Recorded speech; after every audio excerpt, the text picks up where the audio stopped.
এটি দুর্গাপুরের কিশোর বাহিনীর সাম্প্রতিক আয়োজন নিয়ে একটা ছোট্ট আলোচনা। আসলে কবি সুকান্ত ভট্টাচার্যের জন্ম শতবর্ষ ছিল তো, সেই উপলক্ষে দুর্গাপুরের কিশোর বাহিনীর পশ্চিম অঞ্চল কমিটি ওরা আয়োজন করেছিল দুদিনের একটা সাইকেল র্যালি আর সাংস্কৃতিক অনুষ্ঠানের।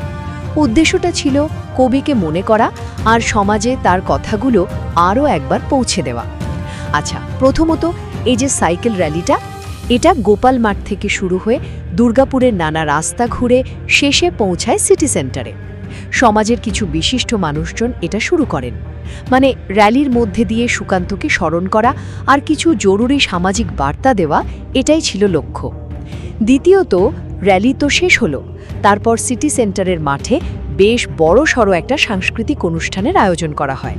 সেখানে সংগঠনের লোকজন, স্থানীয় থানার অফিসার ইনচার্জ অনেকেই ছিলেন। প্রায় ১০০-র বেশি ছেলেমেয়ে অঙ্কন প্রতিযোগিতায় যোগ দিয়েছিল, আর সুকান্তকে নিয়ে গান, নাচ, আবৃত্তি এসব তো ছিলই। আর সব শেষে অনুষ্ঠানের একটা দারুণ আকর্ষণ ছিল কিন্তু কিশোর বাহিনীর নিজেদের অভিনীত নাটক ওরা কাজ করে। বুঝলেন, নাটকটা সুকান্ত ভট্টাচার্যের জীবন আর দর্শন, বিশেষ করে সাধারণ খেটে খাওয়া মানুষদের নিয়ে তার যে ভাবনা, সেটা তুলে ধরেছিল।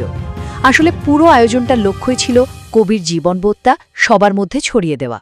তাহলে দেখুন, কিশোর বাহিনী এই সাইকেল র্যালি আর সাংস্কৃতিক অনুষ্ঠানের মধ্যে দিয়ে সুকান্ত ভট্টাচার্যকে স্মরণ তো করলই, সেই সাথে সমাজে তার আদর্শগুলো ছড়িয়ে দেওয়ার বেশ ভালো একটা চেষ্টা করল।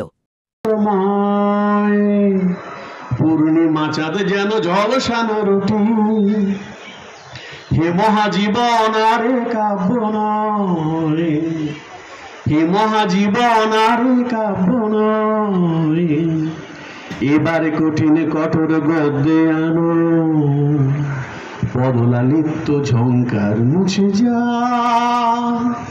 গদ্যের কড়া হাতুড়িকে আজ হানো।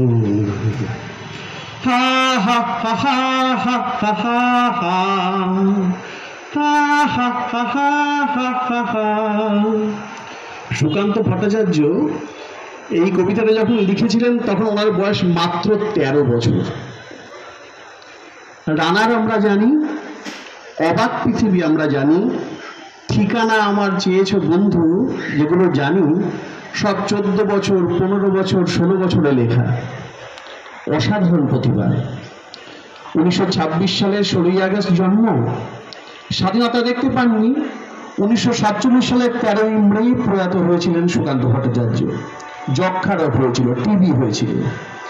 টিবি ছিল তখনকার দিনে ক্যান্সার, মানে এখন যেরকম মানুষ ক্যান্সার হলে ভীষণ রকমের আমরা বিপদাপন্ন হয়ে পড়ি, ঠিক তখন ছিল ওইরকমই। বাঁচানো যায়নি।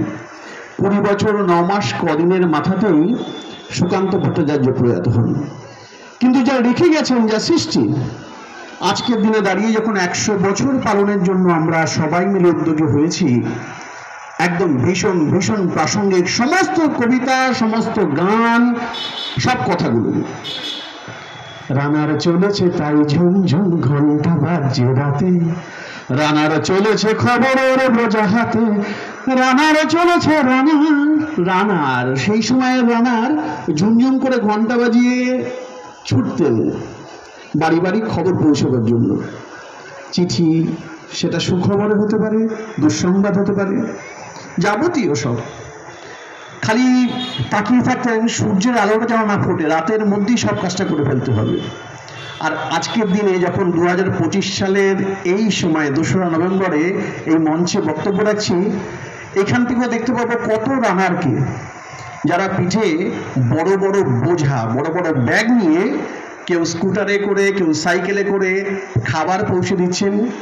আমাজন, ব্লিঙ্কিট, বিগ বাস্কেট, কত কত কিছু খবর পৌঁছচ্ছেন, খাবার পৌঁছচ্ছেন, এবং সময় মেপে সবটা পৌঁছচ্ছেন।